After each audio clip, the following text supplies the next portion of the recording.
Vamos iniciar desde já a nossa conversa com o Sr. Raymond.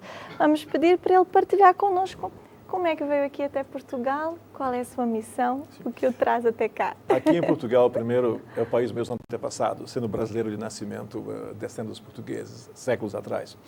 Mas nos Estados Unidos, minha cooperação com o Human Life International, como eu falo português, eles me convidaram a vir ajudar no referendo, não no lado político, que não podendo participar, não sendo português, mas do lado doutrinário, e procurando, através de palestras e conversas, trazer informações do exterior que receamos que muitos portugueses não saibam.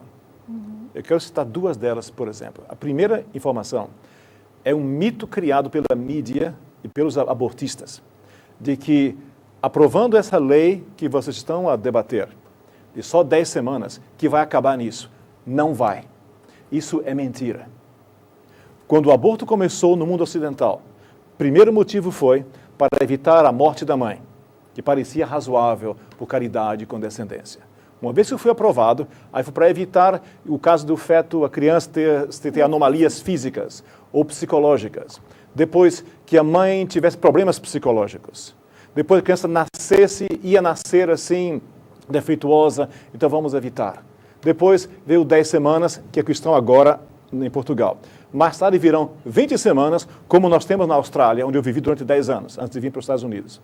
20 semanas. Uma criança perfeita, que matam. Depois disso virá como hoje em dia há nos Estados Unidos. Gravidez completa. Minutos antes da criança nascer, uma criança perfeita, matam.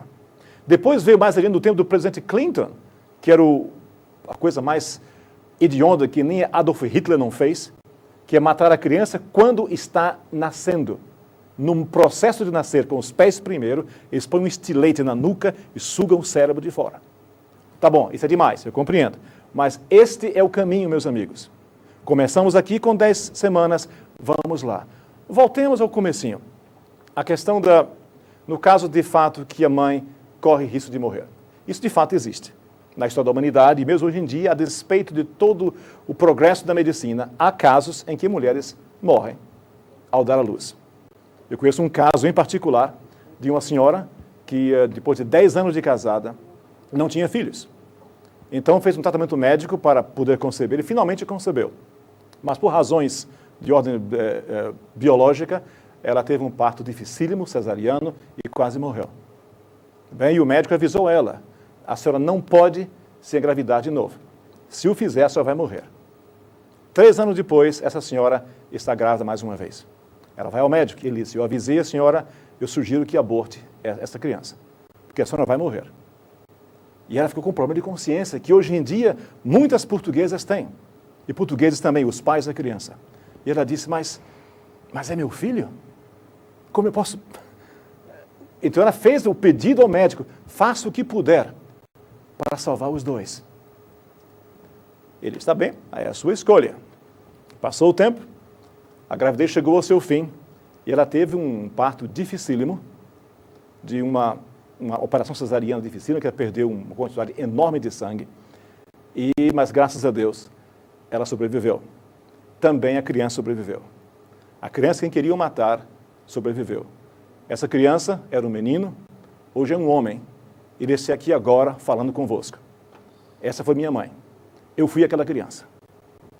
Então, quando hoje em dia, aqui em Portugal, querem tomar um bebezinho de 10 semanas, meu Deus do céu, é uma criança. O coração bate. Já tem impressões digitais. Será possível que num país como esse, de origem, com uma história tão grandiosa, de país de heróis, países que fizeram conquista no mundo inteiro, como o senhor José Carlos disse, esse plebiscito, esse referendo, não deveria sequer existir. Pela formação que vocês têm tido aqui nos últimos 1000 anos, é mais que suficiente para ver que esse caminho leva à cultura da morte. E aqui vem meu segundo ponto.